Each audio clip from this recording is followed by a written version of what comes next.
This is the Unregistered podcast, and I'm Thaddeus Russell. This is a show about ideas, people, and behaviors that are considered inappropriate, out of bounds, or beyond the pale. The things you're not supposed to talk about if you're a school teacher, a college professor, a businessman, a politician, a parent, a neighbor, or even a podcast host. These are the things you're not supposed to say or even think if you're a good liberal, a good conservative, or a good citizen. Each week, I'll interview a person who has something bad to say. They might be a journalist or a professor. They might be a porn star or a drug dealer. They might just be an ordinary person with an ordinary job who doesn't care about the rules of polite society. I'm not interested in breaking the rules just to be a troublemaker. I'm interested in people who break the rules of conventional thought and to expand the scope of what is possible to say in our society. I'm interested in people who make me think. Does Israel represent Jews? What is the exact relationship between Judaism and Zionism? My guest this week is part of a very long tradition. It's as old, in fact, as Zionism itself, of Jews who have argued that Zionism and the State of Israel are not only fundamentally different things than Judaism or Jews, they are fundamentally anti-Semitic. My guest this week is the greatest exemplar of that tradition in today's world. This is my interview with Rabbi Yaakov Shapiro. I am joined from Queens, New York, by Rabbi Yaakov Shapiro, who one of the silver linings, I suppose, of the last 5 weeks is that I've discovered you. I know you've been operating around this issue for many decades, actually, but I didn't know about you until a few weeks ago when I happened to see you on YouTube, and you presented it, not a single argument, but I think it's a series of arguments that I thought were quite compelling and also jibed quite a bit with what I was feeling for the last 5 weeks, but really for my entire life, when I've heard people talk about Israel, the relationship between Israel and Jews. And one of the major frustrations I've had over the last 5 weeks is this constant iteration of this idea that Israel is Jews. It represents all Jews. There is no meaningful distinction between Israel and Jews or between Zionism and the cause of the Jewish people. And I have grown up with and been around many, many Jews, including family members, my whole life, who are either anti-Zionist, and this includes Israeli Jews too, or harshly critical of the state of Israel. So this idea that I keep hearing that any attack on Israel is an attack on Jews, I mean, even a criticism of Israel is a criticism of Jews, but an attack like Hamas on October 7th was an attack on all Jews. I find, as someone who's a quarter Jewish and been around Jews my whole life, including my son, I find it offensive, and I don't get offended very often, very easily, but it is so patently false to me. But I didn't really know the history, and I didn't quite have the argument to put it together until I found you. So I would like, if you don't mind, to begin with who you are, and maybe how you came to this point of view about the relationship between Jews and Israel and Zionism.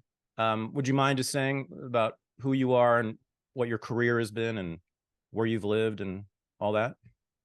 I've lived in New York and New Jersey all my life, mostly in New York, and I've been a rabbi, currently retired for many years, 35 years. And the reason I've come to this position in the relationship between Judaism and Zionism is because I'm a rabbi. It's really no different than there are people all over that claim they're the real Jews. You go to Manhattan, there are these black Hebrews with the robes and the colorful yarmulkes, and they say they're the real Jews. Then there are the supersessionist Christians that say they're really the Jews and we're not the Jews anymore.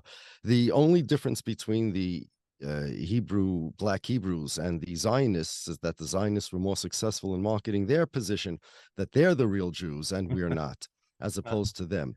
They had a much better marketing system and a much better idea than the supersessionist Christians or anybody else that said that. But if I may start by playing devil's advocate here, if you don't mind, Please. for the position. You mentioned that you're a quarter Jewish. Right. Okay, could you explain to me what that means? Exactly. I know where you're going with this, so I'm happy to play into your hands. Good, let's Um, go. right. So what I have said that in the, historically in my life simply because I was told by my parents and family members that my grandfather's family was from the Odessa region in the sort of Mm-hmm. Russia area, Mm-hmm. fled the pogroms, turn of the century, typical story of the great Jewish migration into the United States. They chose to move to Chicago and settled there. And my family comes from Chicago and Illinois because of that. My grandfather, whose name was Noah Koenigsberg, as I don't think, no, I know he was not. He was secular. He was not religious. My mother was never religious. I married a Jew, the way that I'm defining it. And we had a son. He's never been religious. My ex-wife was never religious. Her whole family was never religious in any way, shape, or form, not even slightly. These are all completely secular Jews. All the Jews I talked about were growing up with, who were anti-Zionist, etc., 100% secular. And so maybe I shouldn't be calling myself a quarter Jewish. Well, what does it mean? Right. Forget about, let's not talk about whether you should or shouldn't. Right. I just want to understand what you mean when you say you're quarter Jewish. Right. So what it is my father, his family was all Mormons in the Midwest, right? Mm-hmm. And he rejected Mormonism entirely, became an atheist. Cursed Mormonism.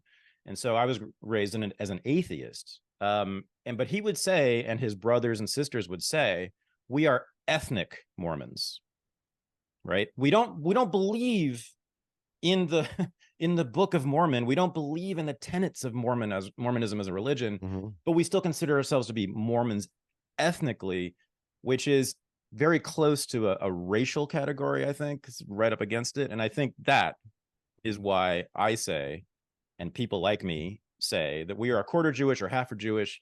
It has become, I think, a racial category. Okay, And go ahead. I'm sorry, these Jews, the 25% Jews in your bloodline, what religion did they practice, if any? I mean, I don't know about the ones who were in Russia, but I mean, I know that none of them in the United States for the last 100+ years have practiced any religion. Let's assume they would want to practice a religion, and let's assume the religion they would want to practice is Christianity or Islam, or perhaps they wanted to be Mormons. Would you be Jewish, a quarter Jewish by ethnicity, and the Jews in your family would be practicing Christianity by religion? Right. Did you ever hear of any such thing? Like, why Yeah, I mean, not? this is one of the things that was so shocking to me about what you've been saying, is that I realized, no, I don't actually have any legitimate claim to being Jewish at all, nor did my family. But yeah, I mean, I your argument, right, is that it's a religion, and that's how you define Jew. My argument is that anything other than a religion doesn't make any logical sense. And by process of elimination, it must be a religion. Second argument is that historically it developed, came to existence as a religion.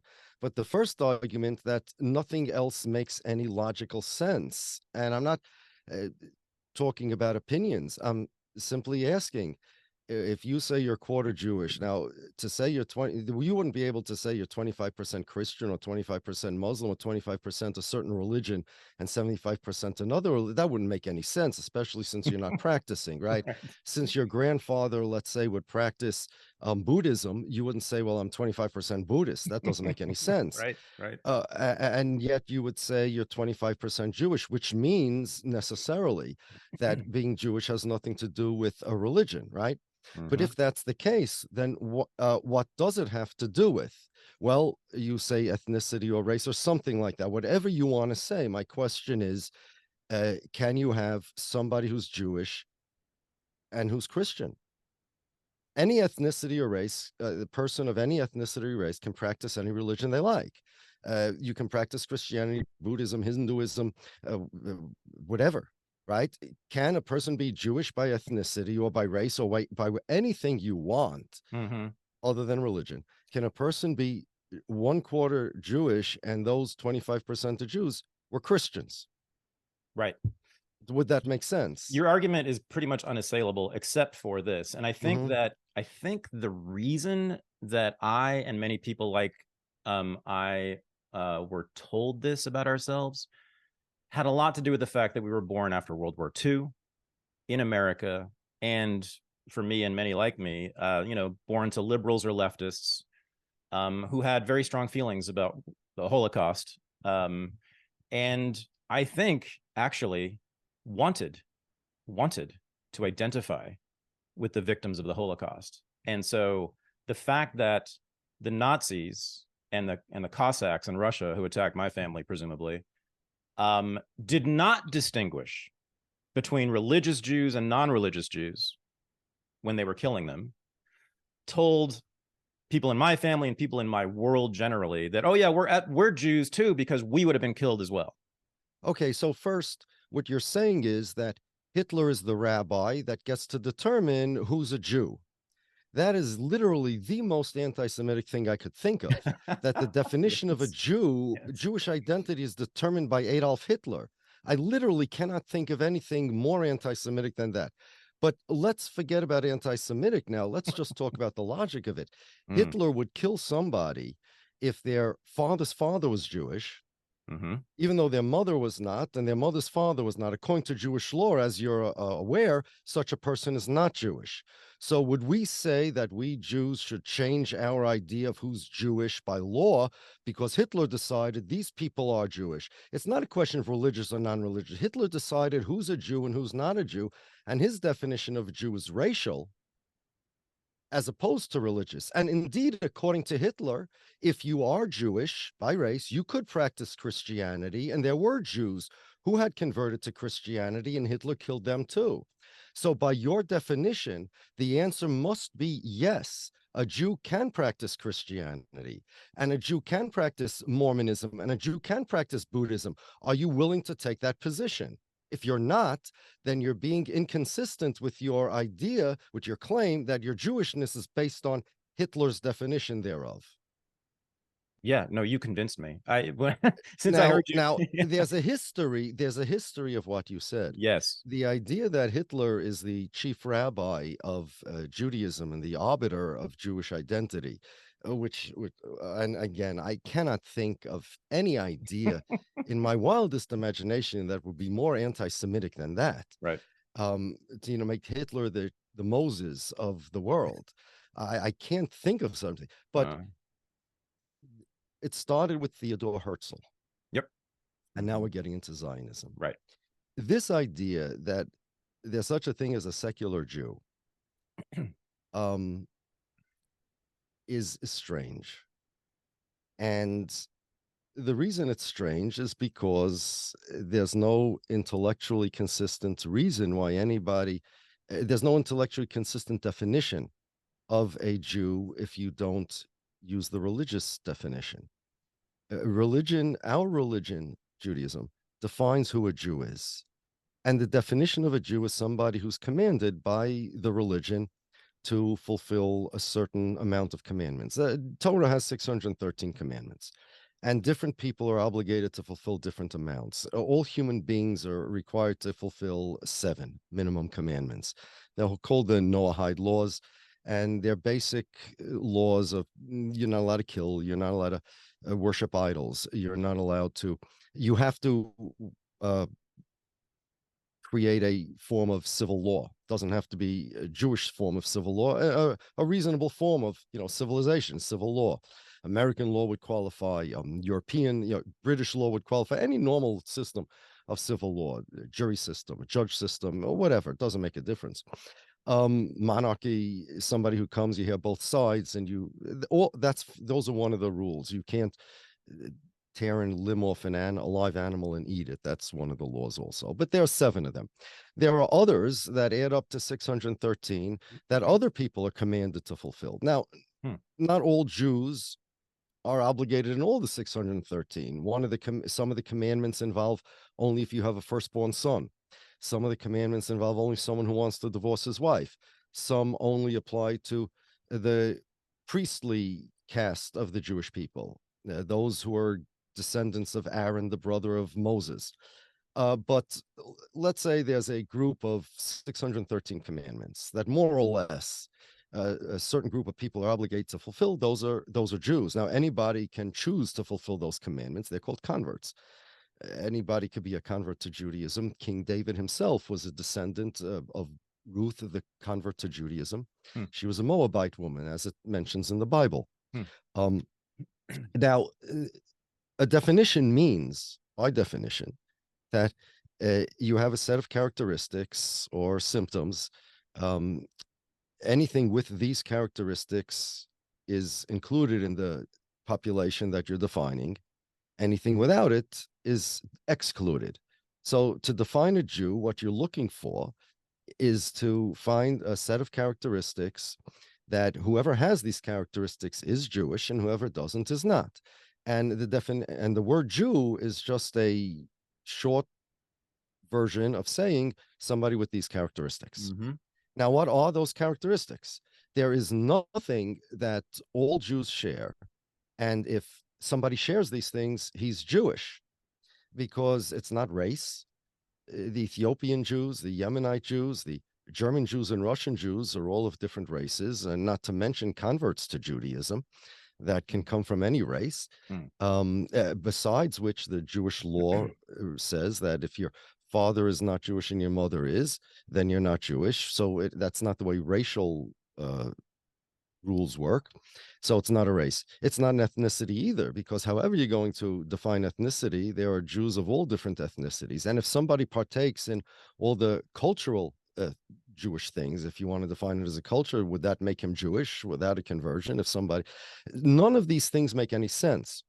So, however, there were Jews who didn't practice Judaism, who, as you say, were persecuted by anti-Semites. Hitler wasn't the first one, although they were Jews who were not religious, were not always persecuted by anti-Jewish people. Take the Spanish Inquisition. There were times and places where Jews were persecuted because of their religion, and we were told either convert or we'll kill you, which means if you did convert, they're not going to kill you. So it's only the religious Jews that were persecuted. Right. The non-religious Jews, those that converted at least, there were no such things as atheist Jews in those days, really. But those who were not practicing Judaism, those who practiced Christianity, let's say in those days in Europe, they were not persecuted. The racial because they understood Judaism to be a religion. If you convert to Christianity, now you're for God so loved the world that he gave his only begotten son, that whosoever shall believeth him shall not perish but have everlasting life, John 3:16. So if you believeth in Jesus, you shall not perish but have everlasting life. If you don't, you're going to perish, and we'll help you. Certain people said that. Later, there was the racial definition of, there were races, there was racism, and then Jews became a race to some people. If that's true, it doesn't matter if you're religious. So even the idea that being persecuted as a non-religious Jew, you're going to have to limit yourself to Hitler and his camp. But if you go to somebody like Antiochus, let's say, who try to force the Jews to not be religious, to give up their religion at threat of death, which is why we rebelled on Hanukkah, then your definition of Jew is not going to work. But in the 1800s, there were Jews that wanted to assimilate, and they were able to assimilate, to throw away their religion. Freedom of religion and freedom from religion was available to them, but they found themselves persecuted as Jews anyway. That was a problem for them, because it led to an identity crisis. What are they? They're Jews, they're not Jews. What are they? Had some of them had non-Jewish wives, right? Some of them consider themselves non-Jews. So, as Herzl said, we are one people, distress binds us together. That's what Herzl wrote. And the French philosopher Jean-Paul Sartre said that the It's not Jews that are the cause of anti-Semitism. It's anti-Semitism that are the cause of Jews. In other words, he had what you were told is the definition of a Jew, whoever the anti-Semites hate. Oh, But right, Herzl said it before Jean-Paul Sartre. right. Herzl had this idea, Oh, and wow. he was the first to articulate it that I know of, that Wow. yes, a Jew is somebody who the anti-Semites hate. And Herzl actually in his diary was well aware of the ancient Jewish adage, over 1,000 years old, stated succinctly by Rabbi Saadia Gaon. He was a Egyptian Jewish sage about 1,000 years ago. He lived in Fayum in Egypt. And he said, "Einu moiseinu uma ela b'seirasa," which means we are only a people because of our Torah, our teachings. Mm. Uh, in the Arabic, the original Arabic that Rabbi Saadia wrote this in, he uses the word Sharia. Mm. Our Sharia. Mm. Sharia just means religious law. Mm-hmm. And it doesn't mean necessarily Arabic religious law, right? Like Allah doesn't mean the Arabic God. I have Syrian Orthodox Jewish friends that refer to Hashem as Allah. They use the word inshallah, to say God willing, and Mm-hmm. they use the Arabic, and they refer to God as Allah. And law, religious law, is Sharia in Arabic, and he literally uses that, which is translated into Hebrew, Torah. Hmm. And Herzl wrote in his diary, he's fully aware that Jews are only a people because of our faith. Okay. Now, I had a Zionist tell me, this was Einat Wilf, this is the most ridiculous thing in the world. And when you present these things to them, they try to jump through hoops. She said, no,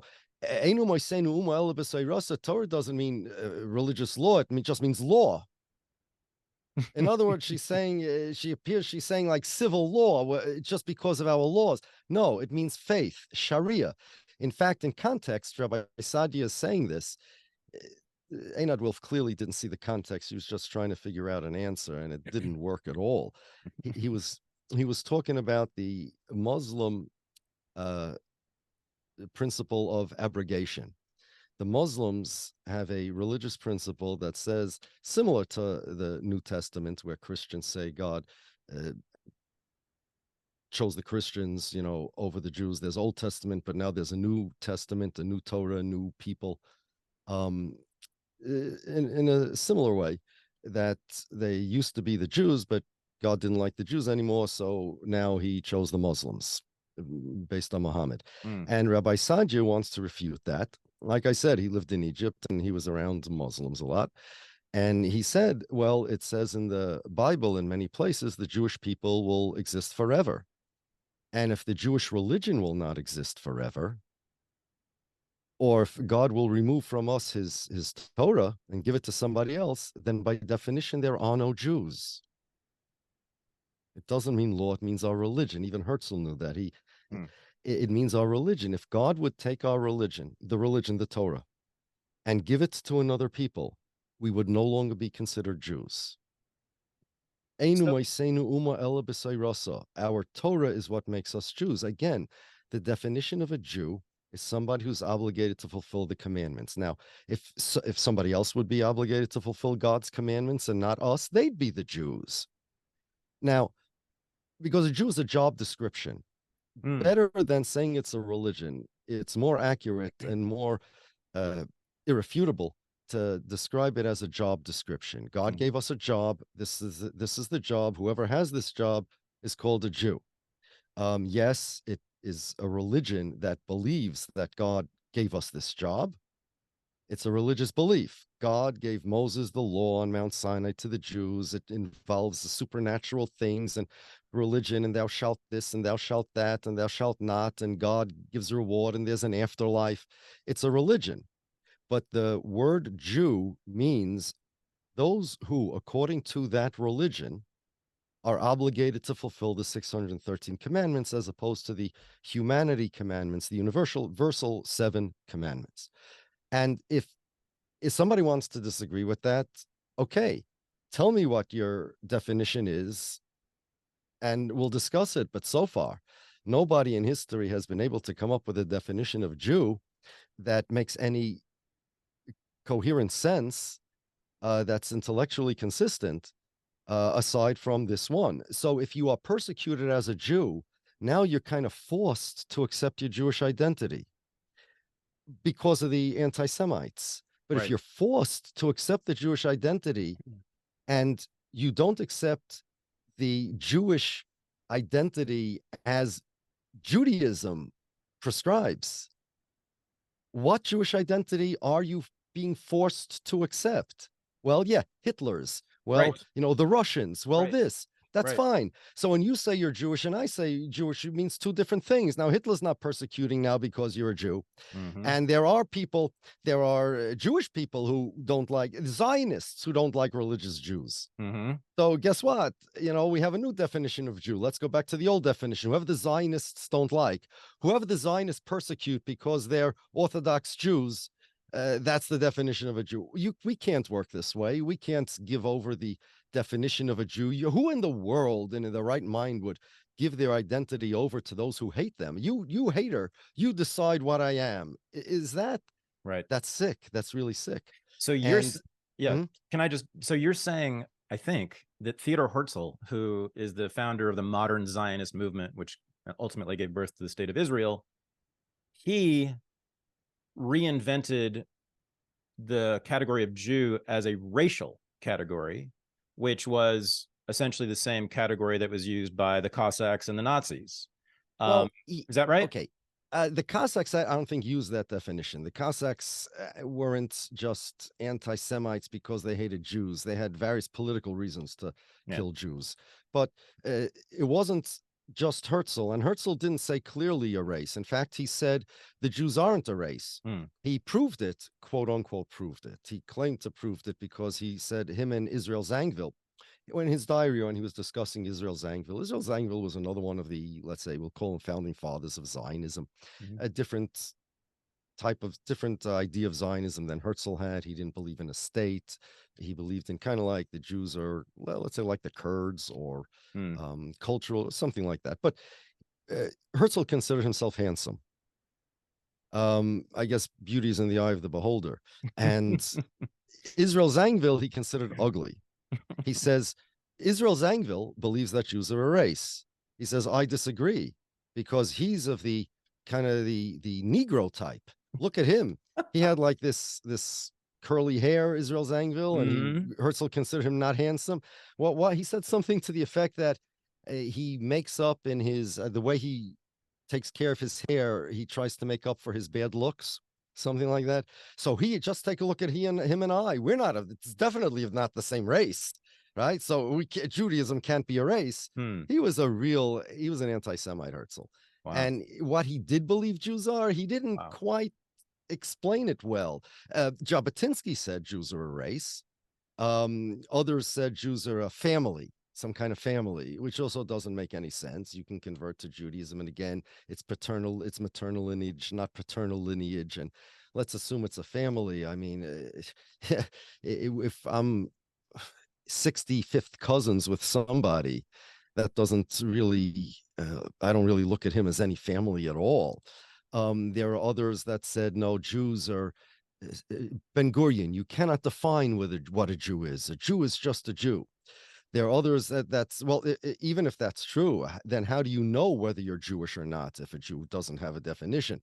Then there's others that said there's the Jewish heart. It's just a Jewish heart. It's a Jew knows if he's Jewish. There was no viable definition of Jew outside of that. The problem is the anti-Semites. See, what the Zionists did now, they solved this whole problem. There were all sorts of different ideas of what authentic Judaism is. The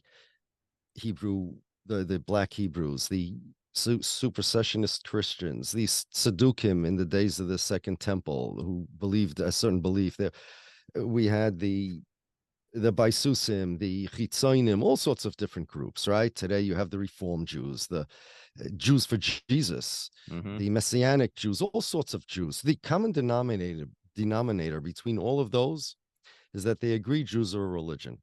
And the question is how to interpret the religion. The Zionists came up with something new, which was the key to their success. And it wasn't Herzl who first said it.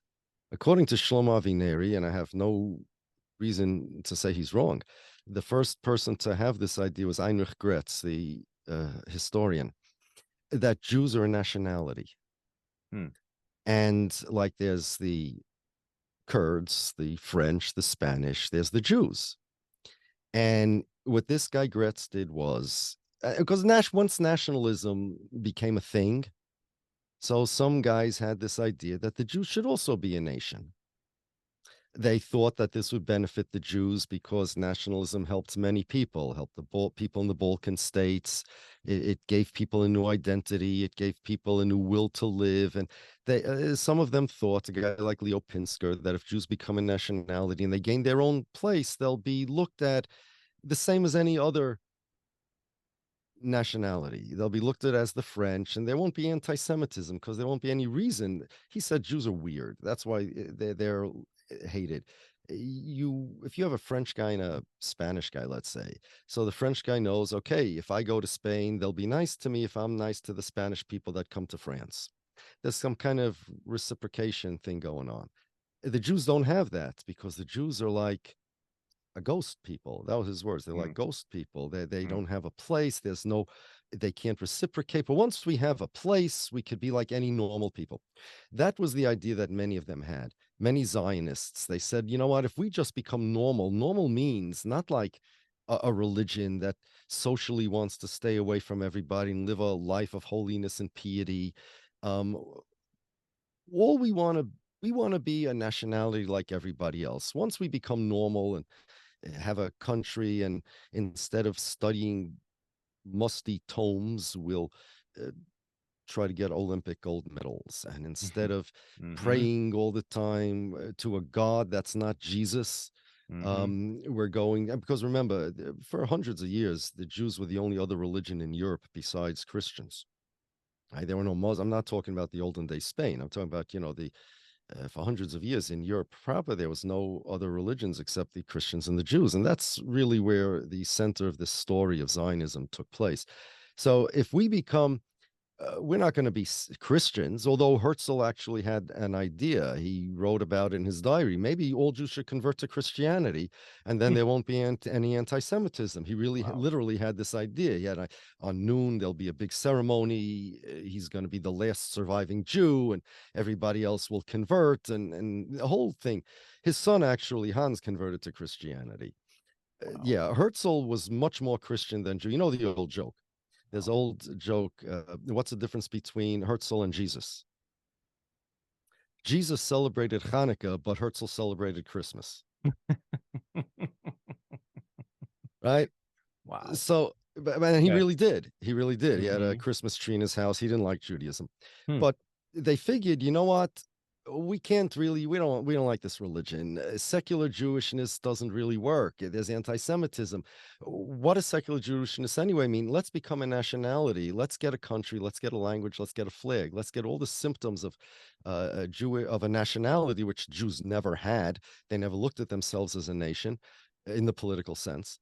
But Gretz started this by changing Jewish history.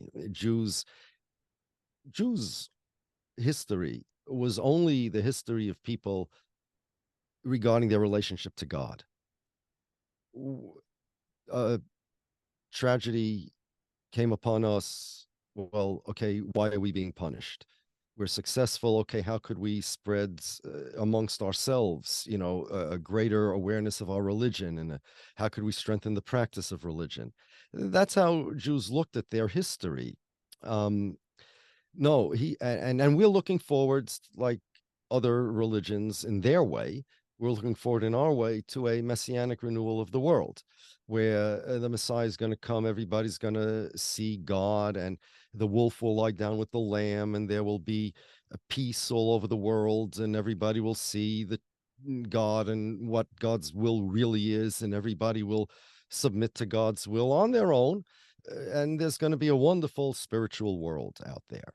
So the Zionists changed all of this no, the Jews were always looking for political self-determination. The Jews always wanted, we have a holy land.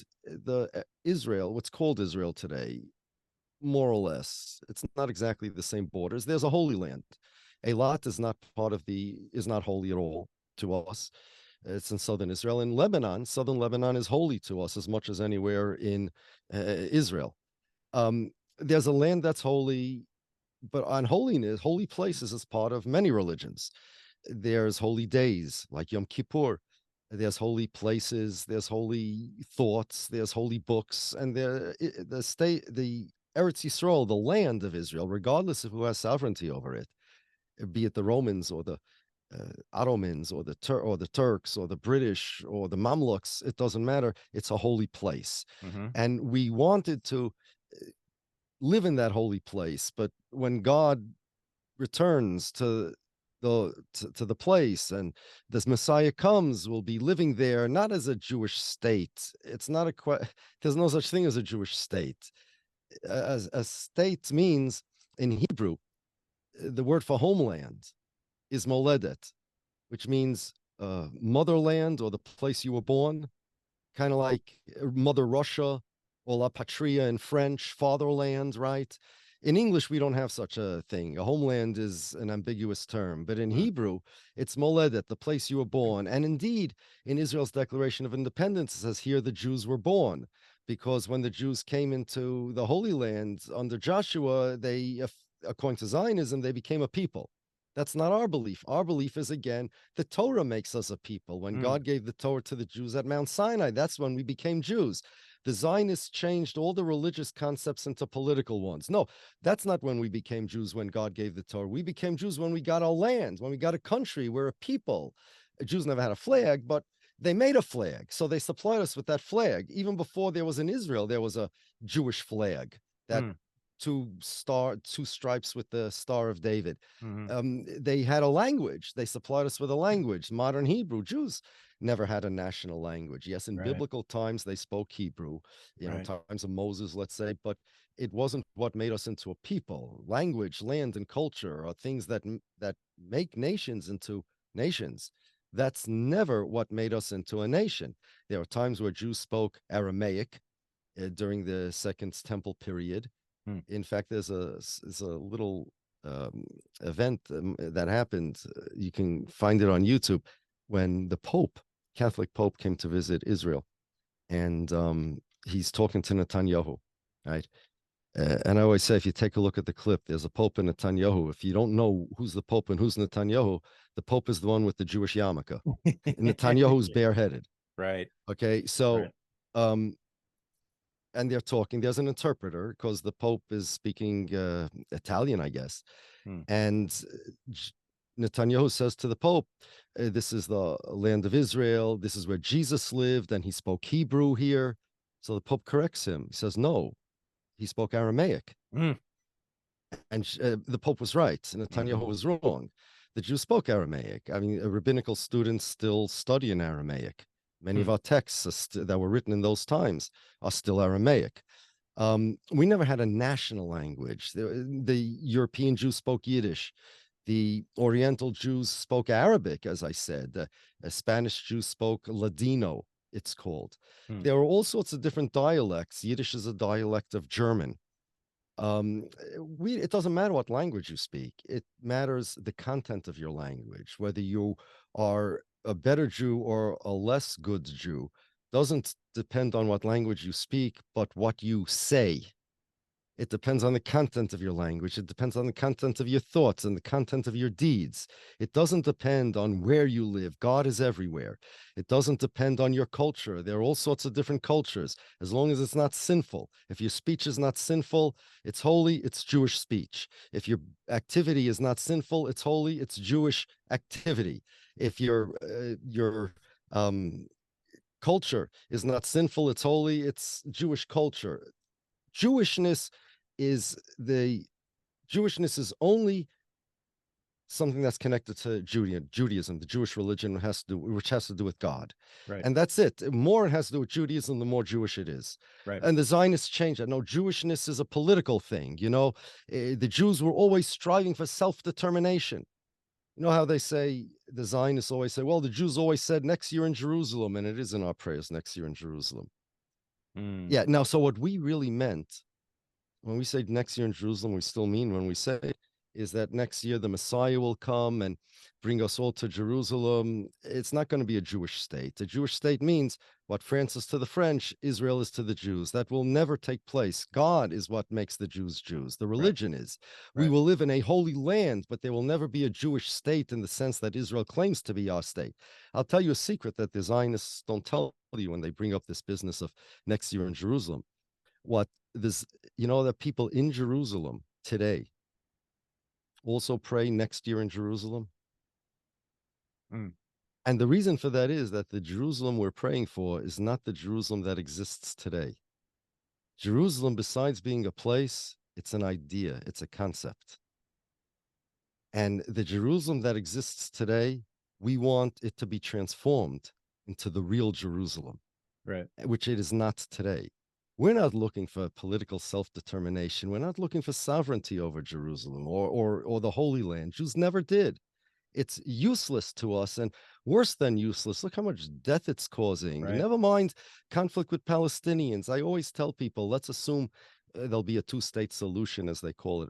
And let's assume the Palestinians are all happy, right? Let's assume the Palestinians get 95% of the land and the Zionists are left with 5%, somewhere in the Negev, okay? And let's assume the Zionists are also happy, right? It's still bad for us. It's still not Jewish state. It's still nothing. The idea of Zionism being against Judaism is completely independent and unrelated to the issue with the Palestinians. Even if the Palestinians would be happy, again, let's say they would make their own state and they would be the happiest people in the world, and there would be no conflict, and there would be no wars, no Gaza bombings, and none of this. Zionism would still be equally anti-Judaism because it is a falsification of our religion. Imagine if you take a Christian and imagine somebody would claim that a religious Christian, imagine somebody would get up and say, Christianity is not a religion. It's really a nationality. It has nothing to do with Jesus, has nothing to do with God. Jesus has to do with Jesus. Jesus wanted to bring the Christians into Italy, into Rome. We need self-determination in Rome. It's a political thing. You don't have to fulfill any religious precepts. You don't have to study any Bible. You don't have to, nothing to do with the creator of the world, nothing to do with Jesus, nothing to do with a Messiah, nothing to do with anything. It's a nationality like the French. That's all the Christians ever wanted, except for the cuckoo ones that went a little crazy because of years of wandering around, which is what the Zionists say about us. Or they say, you know what? Well, since we didn't have a country, so we had to express our identity some way, so we invented a Jewish religion, which was a temporary placeholder until the state of Israel comes back into existence. Christianity, that was just a temporary placeholder, the idea of Christianity being a religion until the Christians get self-determination in Rome. Now that we have the Vatican, we don't need a religion. We'll get an army, we'll win Olympic gold medals. Our goal, aspirations now are to win Eurovision song contests and Nobel Prizes. What would a Christian say to that? A Christian would be, no, you're my enemy. You say this, you're my enemy. You want to erase my religion. You want to erase my identity. Not only that, but because of your political enemies, I have a target on my back because of you. All of these things are bad, right? That's precisely what the Zionists did to Judaism, to the Jewish people. Wow. Okay. That's precisely what they did. And now I'll tell you, the Jews are in we're in a pickle. We're in a quandary. Here's the quandary. And this is why more Jews are not speaking out about this, because it's hard for Jews to know exactly how to do this. I try to teach them. But the reason it's hard is this. There is, let's say right now, going on in Israel and Gaza, this big war, and there was this terrorist attack by Hamas.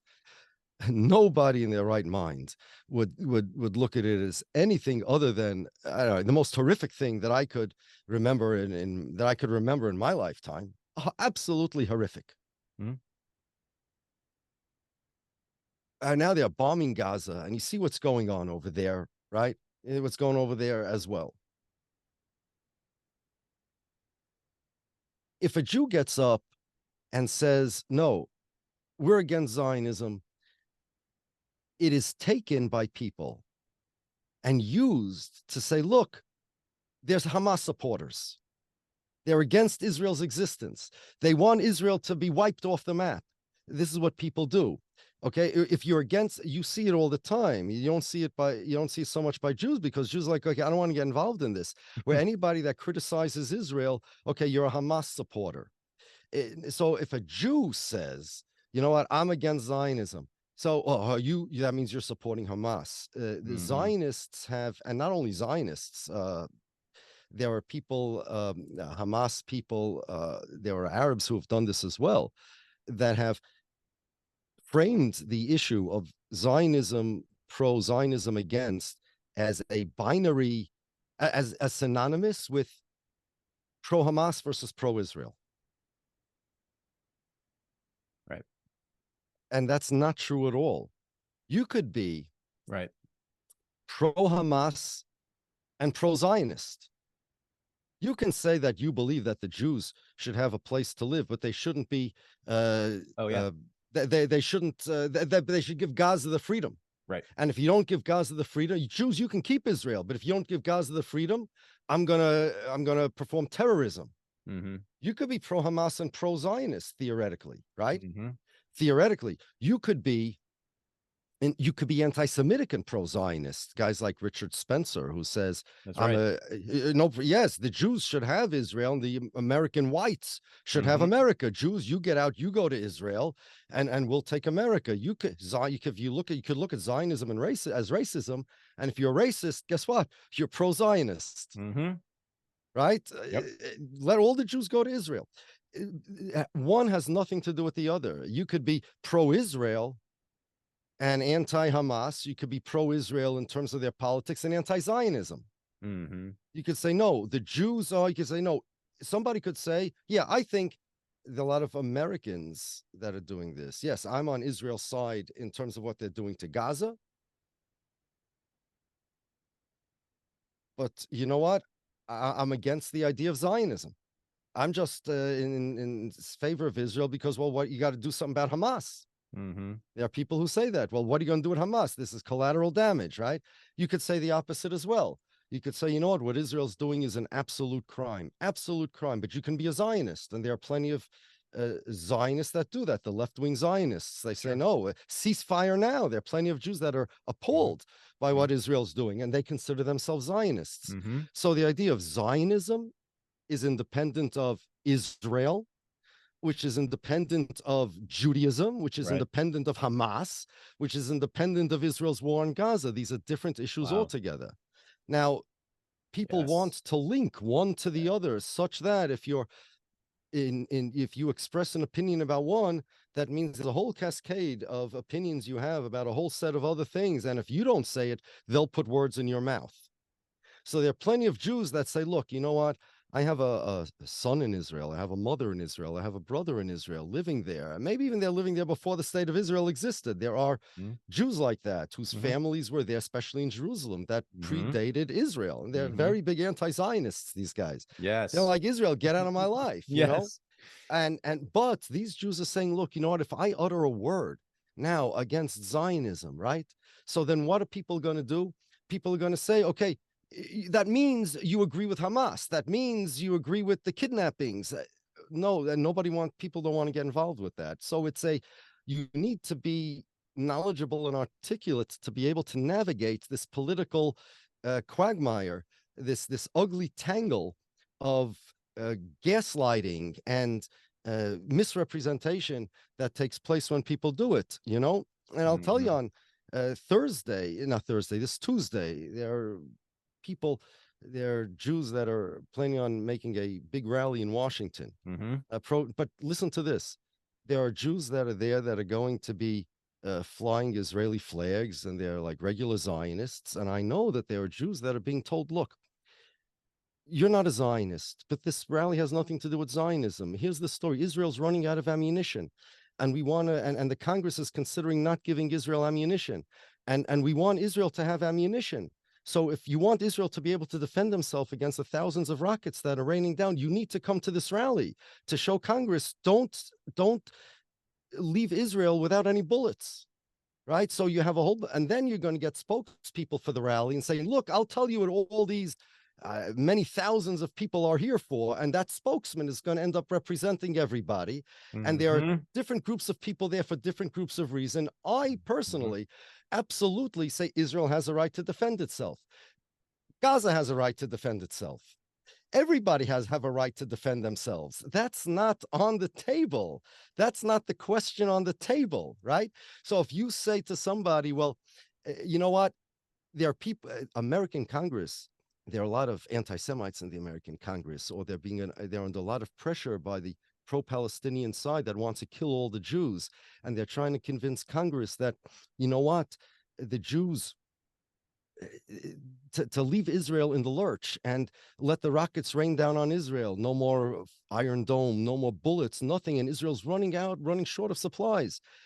Please go there and tell Congress, no, let Israel at least be able to defend itself against terrorism.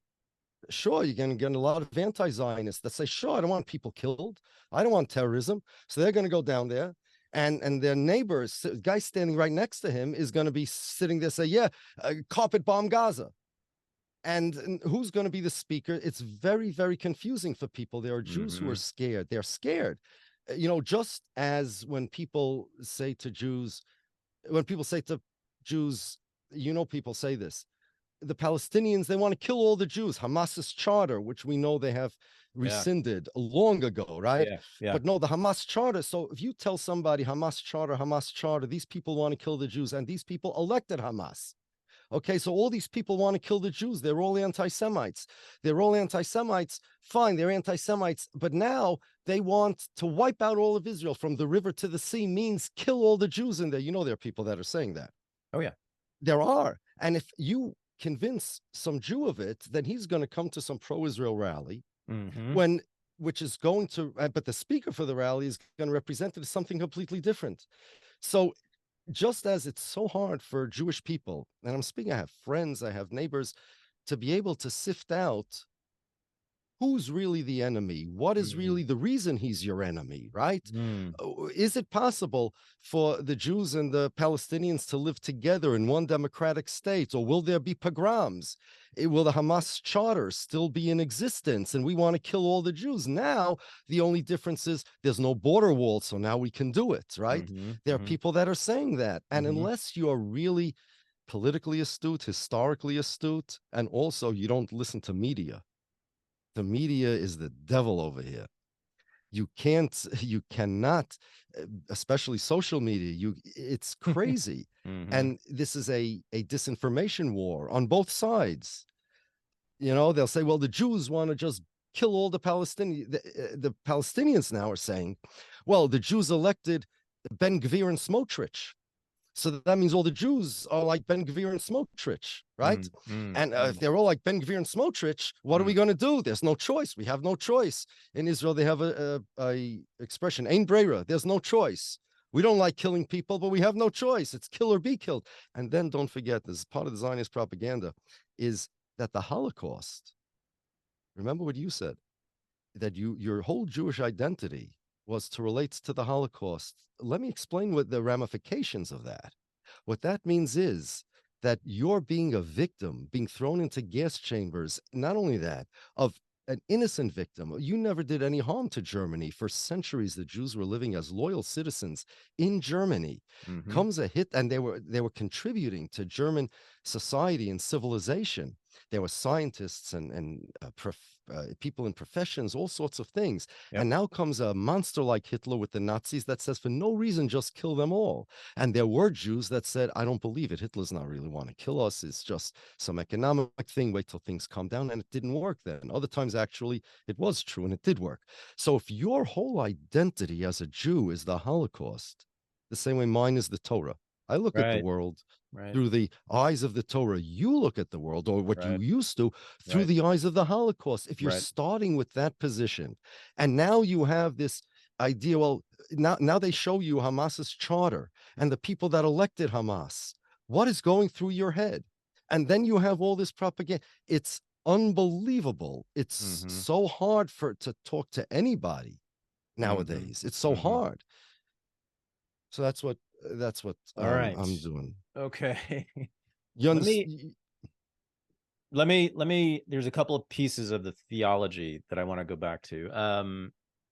And its connection to Israel. So I have heard you say elsewhere that Zionism is idolatrous. Absolutely. Okay, let's hear it.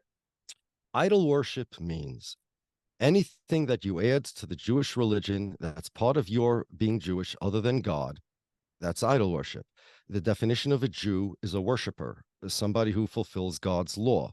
That's a job description. Anything that you add to your Jewish identity outside of our God and his commandments is literally idol worship. It's another religion. So if you say, because I'm a Jew, I have to be a Met fan, baseball fan, right? That's idol worship. Right. Because you're a Jew, you have to fulfill God's commandments. A Jew means my religion, right? Because of my religion, I have to be a Met fan. No, that's worshiping something other than our God and his commandments. If you say that not only that, but your very identity as a Jew is that Jews are a nationality and Israel is its state, as opposed to Jewish identity being the accepting the Torah on Mount Sinai that God gave. If you believe what Israel's Declaration of Independence says, here we became a people, that Israel is the homeland of the Jews, that, as Netanyahu puts it, and other Zionists, what France is to the French, Israel is to the Jews. If you believe that, then you are not only adding a whole dimension to your Jewish identity, which would be idol worship together with Judaism, like the Jews who practiced Judaism in biblical days and also worshiped the Baal idol, right? You are actually taking your Jewish identity and substituting God with the state. Nationalism. That's literally idol worship in Judaism. If you want to say, look, you know what? I'm a fan of Italy. I like Italian culture. I like Italian music. I like opera. I like Italian food. Fine. It has nothing to do with you being a Jew. Right. I like chocolate ice cream better than vanilla ice cream. Nothing to do.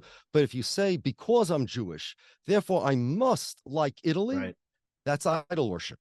Because a Jew means this is part of my religious practice. Just substitute the word Jew for my religious practice.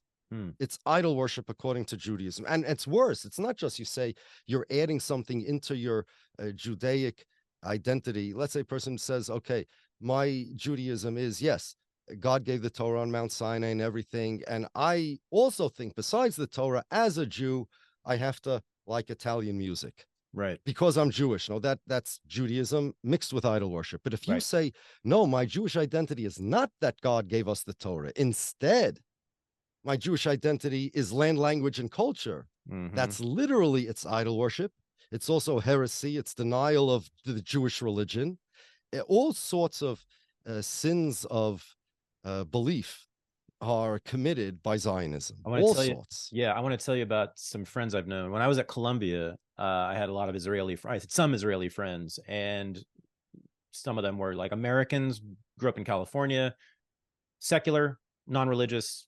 So you would say they're not Jewish, but they consider themselves Jewish. Of course, they then moved to Israel and are devoted to the state of Israel and living there, even though they're secular and even though they're critical of Israel, but that's their thing. And they would tell me, like I'm a Marxist, but I really believe that this is my homeland, the Jewish homeland.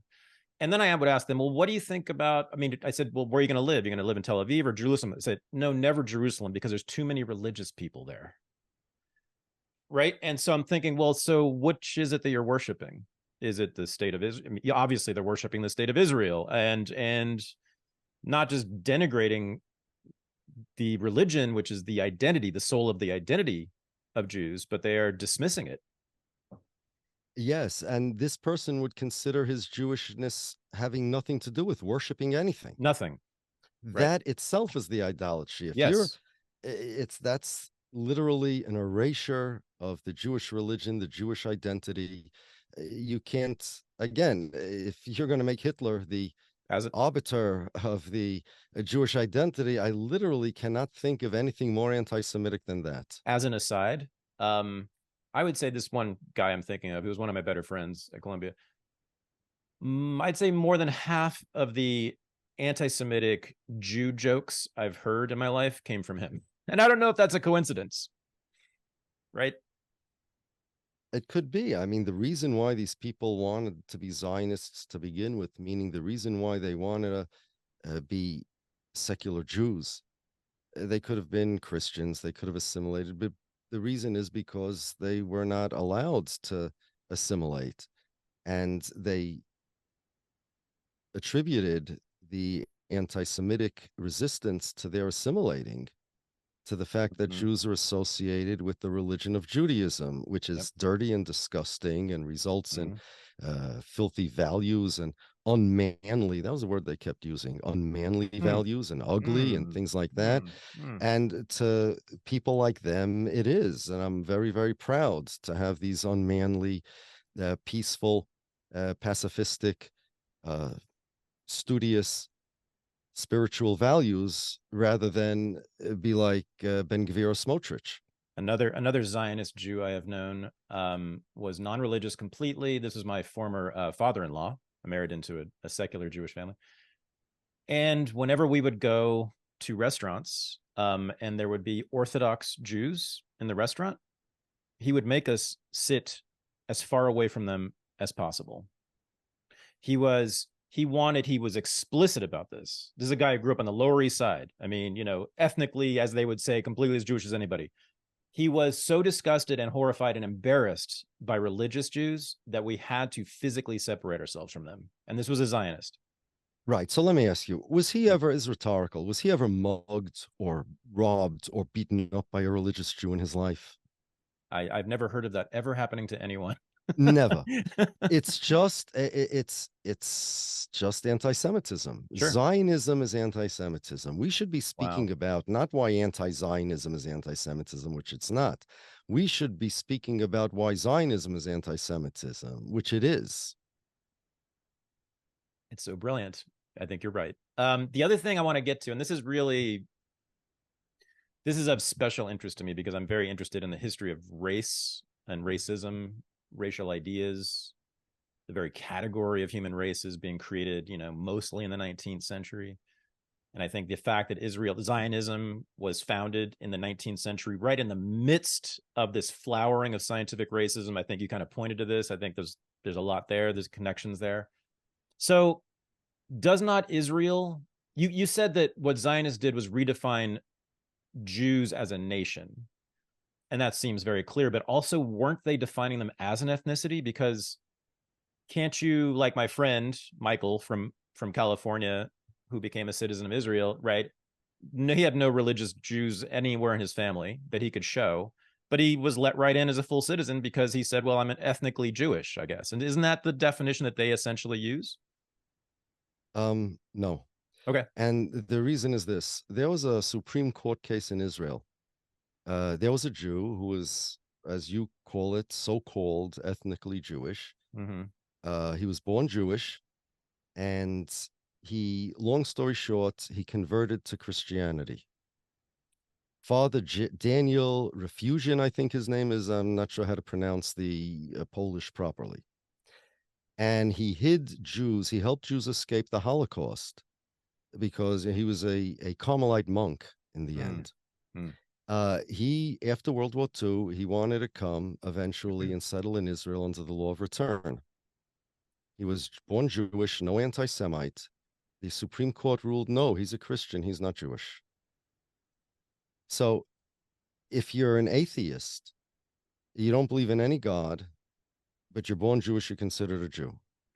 If you believe in a God that's a Trinity, you're not. If you believe in no Messiah, no religion, you're a Jew. But if you believe Jesus is the Messiah, you're not. It's contradictory. Yes, it is. Yeah.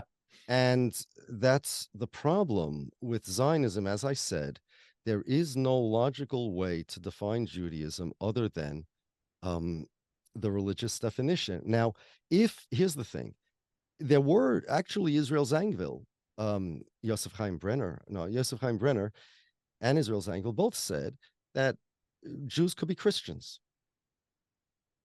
Jews could be Christians. Why not? They said when we get a state, and I'm sorry, Yosef, there was a big fight between Zangwill and Brenner about this. when we get a state, the Jews get a state, the Omar Mosque will be guarded by Jews who are Muslims and the Holy Sepulchre by Jews who are Christians.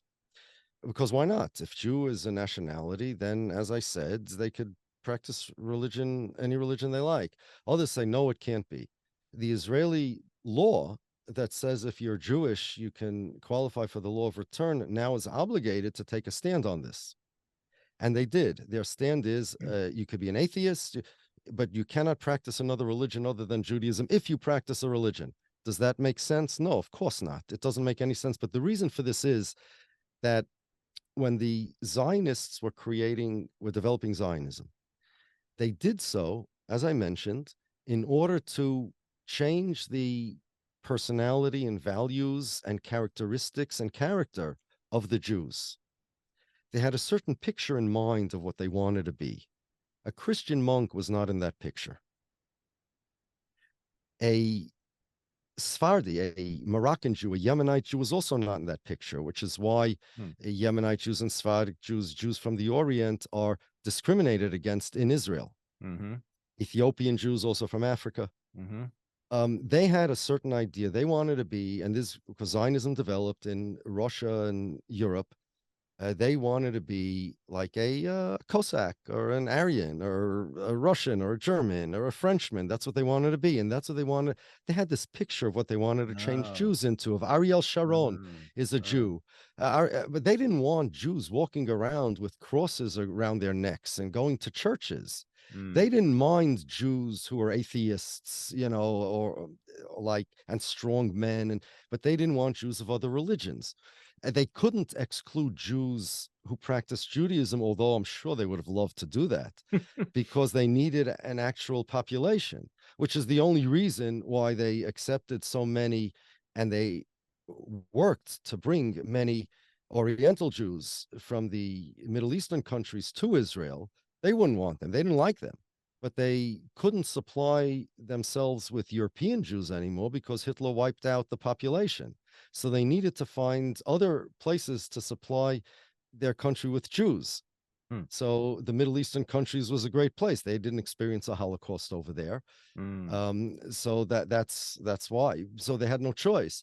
But they have an idea of what they always wanted a Jew to be. Their aspirations were to be, you know, the opposite of me. That's what Jabotinsky said. We want to be the opposite of like a religious Jew, a Žid, which is a derogatory expression for Jew, kind of like kike. We don't want to be like them. We don't want to make. We don't be like the kikes. We want to be like Zionists. If you want to know what a Zionist is, just imagine a Žid and take every characteristic he has, take its diametrical opposite, add them all together. That's what we want to be. So a Christian monk was, so they said, no, he doesn't qualify. So there really is no rhyme or reason to it. They're trying to change the definition of Jew to what they want it to be. They don't have even ethnicity, which would not make any sense because again, an Ethiopian and a Yemenite is not the same ethnicity. But even that, they're inconsistent in terms of it not being a religion. It's not a religion. Why can't you be a Christian? You can be an atheist. Here's a very simple question. If you could be an atheist Jew, why can't you be a Christian Jew? The real answer is because they didn't, when they imagined what they want Jews to be like, what they wanted a society to be like, Jews running churches and talking about Jesus was not part of the picture.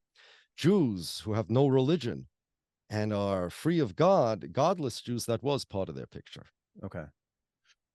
Okay, so so it's sort of an incoherent definition designed simply to increase the population, basically to maximize the migration of population. Okay. Now, I want to talk about these people who I've discovered, well, I sort of vaguely aware of them in the past.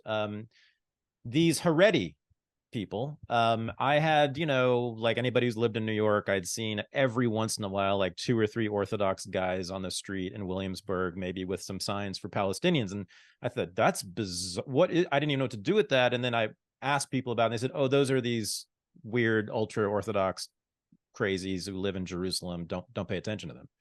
And they don't represent anybody.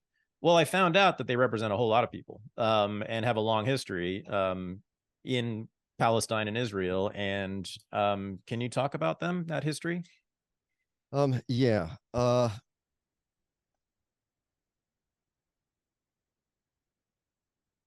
As I mentioned before, if you have a whole bunch of Jews, everybody likes to say, no, I represent them, or I represent them, or whatever they say is really support for my position, and that my position may be anything.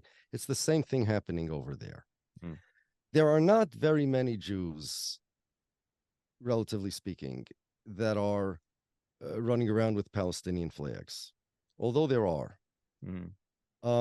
The reason is because they are simply pro-Palestinian. They don't want any Jews killed. They want a peaceful dismantlement of Israel, and they believe that they should be vocal about what they see as crimes that Israel's committing to the Palestinians. It's very simple. Okay. But they're anti-Zionists.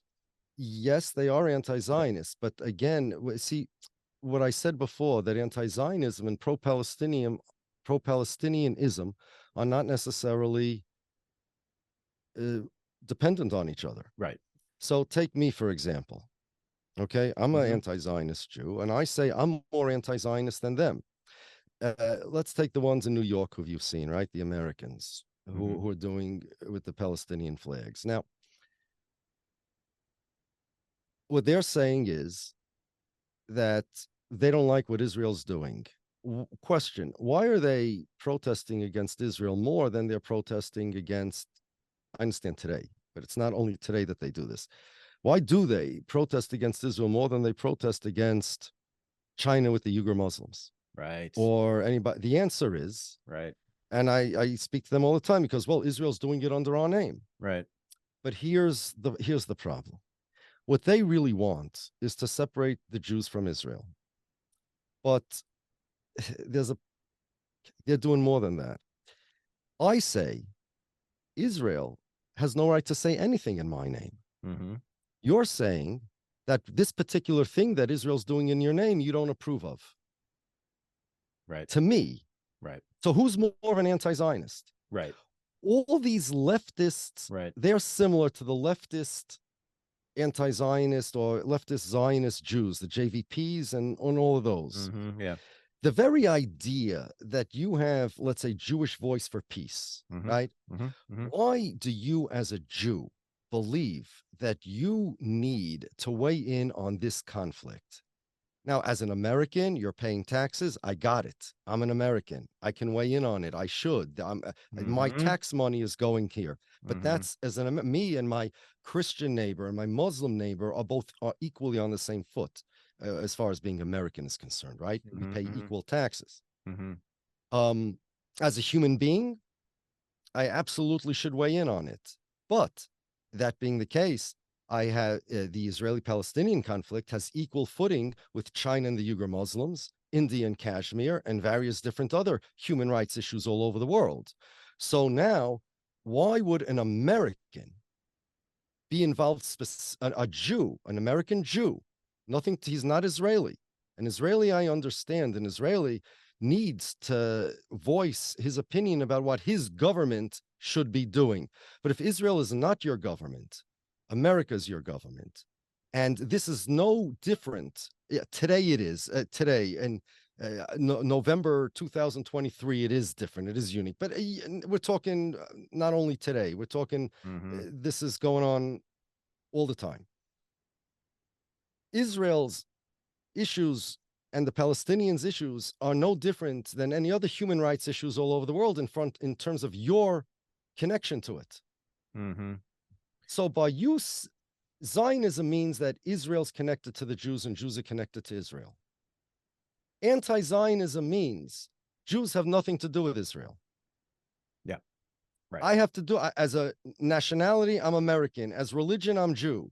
Right. Israel is not my nationality, and as a Jew, Israel has nothing to do with me. So why, as a Jew, doesn't matter if you're JVP or you're one of the Hasidic people, why? Because you're Jewish, do you feel an obligation? Now, the problem is that this actually encourages Zionism as well, because people see it and they say, yes, look, even Jews are against what Israel's doing in this time. Yes, but what do you mean even Jews?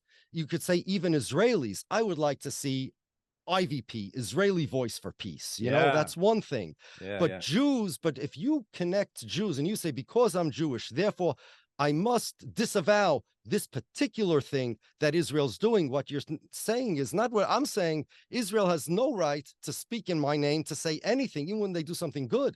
Right. I have no interest. I don't celebrate when they win a Eurovision contest. It's China doing it. Israel's to me like China. That's the only anti-Zionism that works. To say, well, this particular thing that Israel's doing, I feel an obligation as a Jew to protest against it. Right. So you are promoting Zionism as a side effect of your well-meaning human rights protest. Right. I got you. I get. So it's like tantamount, I think, to if Richard Spencer had established his white ethno-state in Wyoming, right? And then all the other white people in America had protest rallies saying, "Not in our name," right? It's as if Richard Spencer gets to have any say over this at all, right? Exactly. So let's say Richard Spencer would have his white, and then he would get into a war with Canada, right? Yeah. And let's say he would be bombing Toronto. Right. And then Jews in England would be saying, not in our name, not in our name. That implies that you don't like this particular thing he's saying in your name, but you have nothing against him speaking the basic in premise your name in general. The basic premise. Yes. The basic premise. Now, I have no problem with people who are human rights aficionados, and wherever they see human rights issues, they're there. I admire such people. More power to you.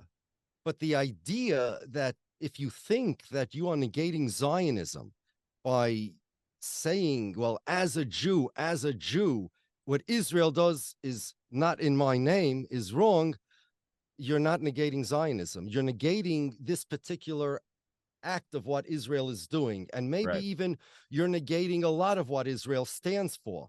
But what you are supporting, either deliberately or inadvertently, is the basic premise that Jews have a responsibility to speak out against what Israel does. No, Israelis maybe do, Israeli citizens, if Israel's doing something bad. As an American, you can expect me to speak out against my country. As if my children do something bad, you can expect me to say something to them, right? Because I'm responsible for them, but I'm not responsible for China, and I'm not responsible for Israel. Here's the case. You remember during COVID, so there were criminals, bad people who beat up Chinese people in Chinatown in New York because they called it a Chinese virus. Now, no question, it's criminal. But there are criminals out there. There are bad actors there. And bad actors will beat up Chinese people because of so-called Chinese virus, right? But even if you are a criminal, you're not going to beat up Irish people because of a Chinese virus. Because the question is, all this anti-Semitism that's rising here in America, and the Islamophobia that's rising here in America, that presupposes a connection between me, the Jews, and Israel. And it presupposes a connection between the Islam and the Palestinians. That's right. And that's false. It's all fake. False. And the JVP and these organizations, even if they're against what Israel is doing and they protest against what Israel is doing, but as an aside, they are reinforcing that perception that, yes, see, even they protest against Israel. So even but why? And they come to me, why aren't you protesting against Israel? I say, tell me, why should I protest against Israel more than China? I'm not saying I'm in favor of what they're doing.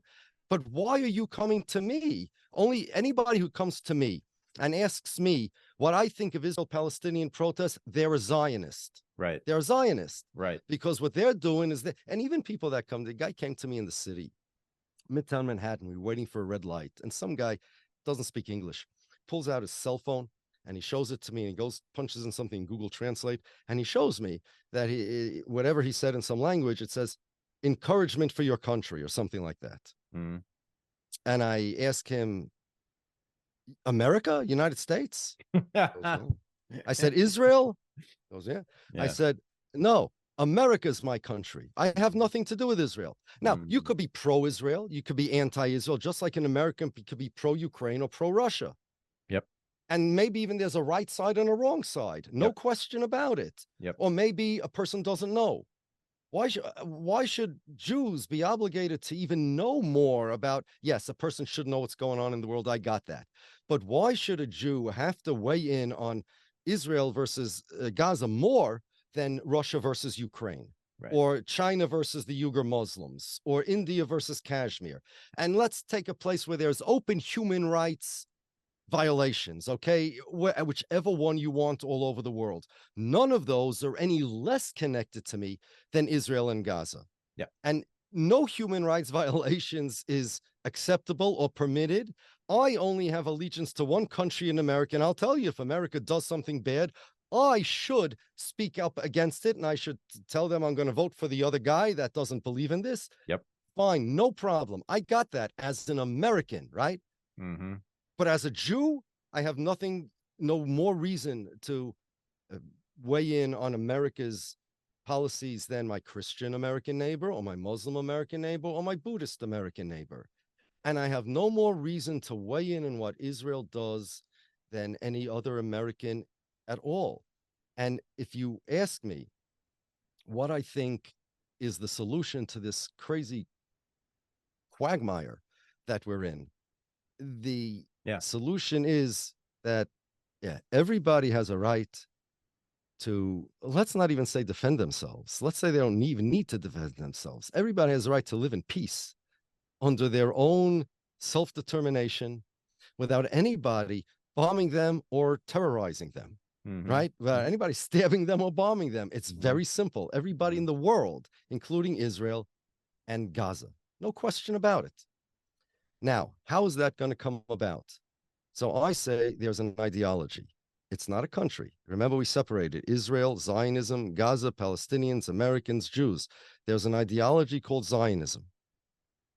That ideology, which connects Jews to Israel, which means that Israel is my state. Right. If Israel is my state, is not the state of the non-Jews living in Israel. Israel is either the state of the Israelis or the state of the Jews. It's not the state of Israelis. I got to tell you a secret. The whole name, there is no Israeli nationality by Israeli law. There is only a Jewish nationality. There's Israeli citizenship. So the whole name Israel is just a DBA. It's like a business name. The real entity is, quote unquote, the Jewish state, the state of the Jews, right? The Judenstaat. That's really what Israel is. It's just doing business as the state of Israel. But in terms of nationality, there is no Israeli nationality. There's only Jewish nationality. And I am Jewish by nationality. But the non-Jewish guy living in Israel is not Jewish by nationality. He's an Israeli citizen, but he's not Jewish. That dichotomy, that's got to go. That craziness has got to go. Right. Let Israel become a regular country of the Israeli citizens, all right? You can't work out your problems so long as you don't even know who the problems are between. Is it between the Jews, the Israelis, the Zionists, the Muslims, the Palestinians, the people in Gaza? And everybody wants to schlep, I mean, it's Yiddish for drag. Everybody wants to drag everybody else into this conflict. And the problem is, you can't solve a problem unless you know whose problem it is. Yeah. You can't solve a fight unless you know who are the people fighting. Right. It's insane what's going on. And all attempts to solve the problem all presuppose these false ideas. Well, Israel is the self-determination of the Jewish people. The Jewish people have a right to self-determination. No, it's not the Jewish people looking for self-determination. It's the Israelis over there looking for an Israeli self-determination, meaning an Israeli Jewish ethnocentric state. That's what they're looking for, and according to their definition of Jewish, not mine. Now, if you think that that's okay, fine. If you think it's not okay, fine. What's the solution? If there's no solution, fine. What do we do if there's no solution? But we have expression, a rabbinic expression, shelis chochem chatzi tshuva, which means loosely, a smart question is half of the answer. In other words, you got to ask the right question in order to find the answer. And the right question here is first to understand what the Jews are, what Israel is, what Zionism Right. is, what Islam is, what Palestinians are, and the attempt to muddle this whole thing and confuse this only serves to perpetuate the death and destruction on both sides, and that's got to end. 100% agree. I was thinking when I first heard you make this argument that you were talking about, and maybe this is part of what you're talking about, but maybe not. Let me check with you. That, I mean, I got excited about what you're saying in part because I thought it meant that Jews should clearly separate their identity from Israel. But if they were to do that, certainly in America, among American Jews, Israel depends, I think, largely on American Jews' support for Israel. I think Israel knows this. So I would imagine that they would just lose that kind of support, and then it would have to be essentially an independent nation state, which I have no problem with. I think most anti-Zionists have no problem with. If they want to go it alone over there, trying to establish a Jewish ethno-state among all the Arabs, have at it, good luck. I just don't want to be a part of it as a Jew or an American, and it's not a part of me in any way. Is that part of what you're getting at? Or are you just not interested? Well, you're not anti-Israel, is that it? I mean, you're not. It's not a question of anti-Israel. Right. I don't. But Israel is not the Jewish state. Israel is not a Jewish state. Right. Right. As far as dragging me into the politics, do I believe in what is? Again, I'm not going down that road because that's poison. That's already okay. You're a Jew, so are you anti-Israel? No, I'm sorry. I'm an American. All Americans have a right as Americans to believe whatever they want. I'll tell you what is not the case. Israel is not my country. Israel's not the country of the Jews. If there are plenty of reasons to support foreign countries. Maybe you believe they're righteous. Maybe you believe they're strategic assets. Maybe you believe whatever, all sorts of things. We could discuss all those things. Those are all on the table in theory. I'm not saying some of them could be wrong, absolutely wrong. But I'm saying that being Jewish still leaves you the options to make a decision about those, whatever the decision may be. Yeah, right. What my being Jewish does not involve is that because I'm Jewish, therefore I need to be loyal to a country, Israel. Right. And nothing to do with that. Israel has nothing to do with me or any Jew more than Ukraine does. Now, if Jews want to say, well, you know what? Look, there are a lot of Jews in Ukraine and they're being killed. And you know what? I want to send money to Zelensky because the Jews there are being killed. Somebody may say that. And somebody may say that about Israel, about the terrorism. Somebody may say, no, Zelensky's a danger to the world. I don't want it. Fine. But nobody's going to say, no Jew is going to say, Ukraine is my country. And therefore, I don't know if you're old enough to remember in Vietnam, my country, right or wrong. Yeah. Nobody is going to say, well, Ukraine is my country, right or wrong. Nobody's going to do that. That's the way I look at Israel. Right. If you want to get into the particular politics, we can, but all of those things are irrelevant to the discussion. The discussion is, as a Jew, I have nothing to do with Israel any more than I have to do with Ukraine. There are Jews in Israel. There are Jews in Ukraine. There are Jews in England. There are human beings in Russia. There are also Jews in Russia, but there are human beings, and there are human beings in Ukraine. I would like, you really know what I would like, that we should all, I'm going to do something here. I'm going to do something in front of your whole audience. I am officially renouncing my Jewish nationality. I don't want nothing to do with it. Officially renouncing it. Not only that, I'm going to renounce my label of Jewish ethnic, Jewish race, all of that. I renounce it. What I retain is the belief that God gave Moses the Torah on Mount Sinai, and that Torah obligates me in things and creates various different spiritual realities that I retain. Anything beyond that, I renounce, totally renounce. My life didn't change. That's all. All of these other things, that there's a Jewish nationality, Israel has nothing to do with my being Jewish. Israel has nothing to do with anybody being Jewish. And those guys' Jewishness, they've got to come to their senses. It's very simple. Yeah. Now, but you do, I think I've heard you take a position though on the two-state so-called solution.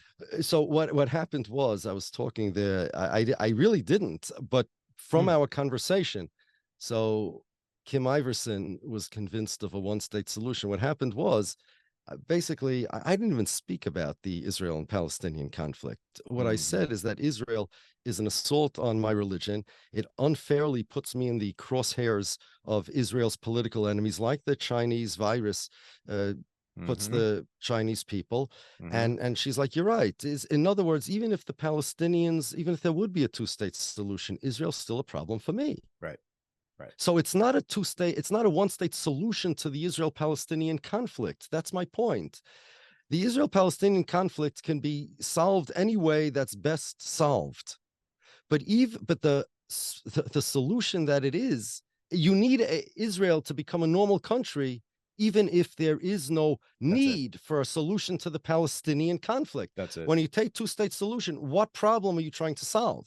Right. If it's Israel Palestinians, I have no position on that. Whatever works, I'm good. If I have nothing to do with this. If the Israelis and the Palestinians are happy with a two-state solution, then that's fine for the Palestinians. I'm still not happy with it because that remaining Jewish state will still be considered my state. They'll still be claiming to be the state of the Jews. I will still be, tomorrow they'll have a fight, I don't know what, with Lebanon maybe, or with Syria, or maybe they'll have some economic fight with China. All countries do, right? Even if Israel's not at fault, they're going to have conflicts, and I'm going to be involved with their conflicts. And I'm not interested. And from a religious perspective, Israel's an assault on my religion. It's an assault on my Jewish identity. I do not want to be approached in the street by people asking me what I think about Israel this or Israel that. And that has nothing to do with the Palestinians. Let them live in peace and health. One state, two state, it makes no difference to me as far as whatever they want, whatever works for them, go for it. Fine. But it still won't work for me. When you say one state solution, two state solution, it depends what problem you're looking for a solution for. Right. Stop speaking for all Jews. So when I mentioned this, so she said, you know what, you're right. A one-state solution is the only thing that makes sense. A Zionist state is bad. And I agree with that. That said, if the Palestinians would be happy with their own state, I'm happy for them. I still have a problem with Israel. Right. But it's not the Palestinian problem that I'm talking about a one-state solution for. And I'm talking about the Jewish problem. Right. And to become a normal state, as you said, would mean what? Democracies, let them become the United States of America. Maybe we could use a 51st state. I mean, look, Hawaii's far away, right? Hawaii, Alaska. Let Israel become another state of the United States. If not, let it become its own state. Let's have a regular democracy like U.S., Canada. They can even have I don't even like the British model because they don't separate church and state. There's officially a Church of England. I don't like that. And I don't think they should have a queen or a king or anything like that. Have a regular, that's just my political idea. Now, if somebody's going to say, well, that's impossible, there'll be pogroms, there'll be terrorism. You know what? If it's not a good solution, then it's not a good solution. I'm assuming there can be peace. But what I will say is that all this effort that is spent and these resources that is spent to figure out, should we have one state? Should we have two states? Where should the two states be? What should it be? If we would take that energy and time to figure out instead how we could integrate into one democratic state peacefully, take surveys, ask the Palestinians, if you had a choice, these are your choices, either live in a democratic state called, I don't know what, Holy Land, that's what Kim thought of, or something else. I don't care, call it Charlie, one democratic state, whatever you want to call it, I don't care, with the Jewish people at peace. There'll be, I don't know, guy with an AK-47 on every street corner to enforce the peace, whatever, it doesn't matter. Would you be okay with that? Or with your current situation? Do studies, find out, is it possible? How about history? Historically, have people, East Germany and West Germany fell. There was no bloodbath. The Soviet Union fell. Do historical studies. This is not my field, but it is the field of other people. Let experts come out and say, can this be done? Can this not be done? Give the evidence. Show what's going on. Where are the studies? Put your energy in something like that. And then if you come to me afterwards and say, you know what, this is not viable, I give up. I'm not Wow. King Solomon. I can't solve the world's problems, but maybe it is viable. All I'm saying is nobody tried to figure it out yet. The energy that they're putting into this, the current treadmill that they're on, that they're never getting off. This, like, what type of state? I call it one state, two state, red state, blue state. Mm-hmm. You know, how many states, and if it's one state, a right wing or left wing, what's going on? All of the energy that's put into that, let it be put into trying to figure out not whether two states are possible, not whether it's possible to integrate these people and other people, anybody else that wants to live there. Can there be a peaceful thing? Now, the Zionists, I don't believe, would ever agree to that. Fine. Maybe they could be induced. I don't know. I don't think so. I don't think they'll ever do it. In theory, though, this would be my wish. I endorse it a lot. I wanted to finish, if you don't mind, by actually going back in history and actually going back to the beginning of sort of the Israel project. I would love for you to talk about, because we didn't really talk about the Haredi in Jerusalem, and I want to talk about them. Can we finish by you talking about Rabbi Sonnenfeld? Rabbi Sonnenfeld was the chief rabbi of the Holy Land before Israel existed. There was what you referred to as a Haredi community. They actually were not even called Haredim then. The name Haredi, which I don't particularly subscribe to, it's just a label, it's for convenience sake, was created because when the British Mandate happened, so, you know, in Britain, they have, like I said, there's no separation of church and state, so they have a chief rabbi that is a government employee. In America, we don't have any such thing. So because it was a British colony, mandate, or forget the technical differences, they had a chief rabbi. They had a chief rabbi who was an employee of the British government. He was a Zionist rabbi. His name was Rabbi Cook. They had rabbis before him, though. Rabbi Sonnenfeld was there before, so they decided that they needed to. He was there in the Holy Lands way before there was any Zionists there, and way before there was a Zionist chief rabbi. So the Orthodox Jews in the Holy Land decided that they need their own chief rabbi, their own rabbinical court. So they created what's called the Eda HaCharedis. The Haredi literally means, I guess, loosely translated, ultra-Orthodox, but it means God-fearing. That's literally what it means. Chered means to fear or to tremble. Those who tremble before God. God-fearing. Sure. The court of the God-fearing. And it was a fancy name for ultra-Orthodox rabbinic organization. And they had their own chief rabbi, and Rabbi Sonnenfeld was it. And he was a big anti-Zionist. And he didn't want Israel to be created. He would rather live under the Turks or the British. Now, the mandate was going to expire. Rabbi Sonnenfeld passed away before the 1930, I think, maybe 32, something like that. Yeah. And but they didn't want a Jewish state. So there was and they weren't politicians. These were like pious, studious, sage-like, wise men that went to the Holy Land for one reason and one reason only, just to serve God in the holiest place in the world, in Jerusalem. And they weren't politicians to go around to governments and emirs and prime ministers. It wasn't their thing. But fortune had it that there was a man named Jacob de Haan,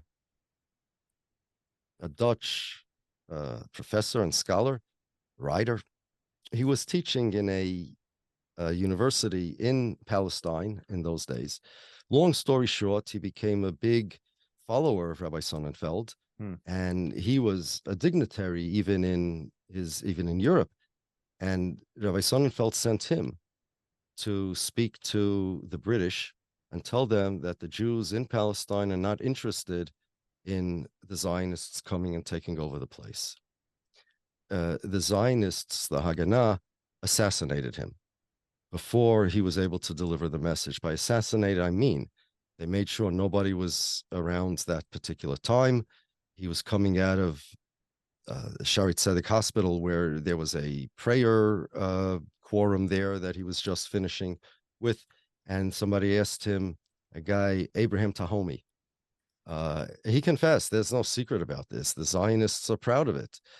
Do you have the time? He looked at the time. He shot him a few times in the chest, and it was an assassination. Originally, of course, at first the Zionists denied it, but at the end, sure, they admitted it.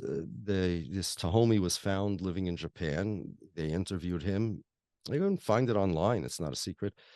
And he said, yeah, I'm proud of it. He would put the whole Zionist project in danger. So he did what we had to do. And this wasn't a lone wolf that did it. This was a political assassination. They assassinated this Jew. Organized political assassination. Because he was going to say, we don't want the Zionists to take over. It's remarkable when I heard this story originally, that this was this major rabbi and one of his major followers in Jerusalem being opposed to Zionism and preferring and you said and they preferred rule by anyone other than the Zionists, basically, right? The British or the Turks or whoever. They went to the Emir Abdullah and they said, we're okay with you taking over as long as everybody's living in peace. It's all good. Yeah, right. Well, as I said, I have been just really amazed and sometimes blown away by the arguments that you've made. And I just want to thank you for educating me on this. And I hope you educate a lot more people, because I do think that what you are prescribing is absolutely, and I've been saying this to people I know just in the last few weeks since I discovered you, I do think absolutely separating Israel from the Jews is absolutely the first step to anything that looks like peace in the Middle East. I do think that. So again, thank you for this, Rabbi. And please keep going. Thank you for having me. All right. Thank you. This is the Unregistered Podcast, and I'm Thaddeus Russell. To become a patron of the show and have access to bonus episodes, AMAs, and the Unreported News Analysis Show, go to patreon.com/unregistered. Thanks for listening.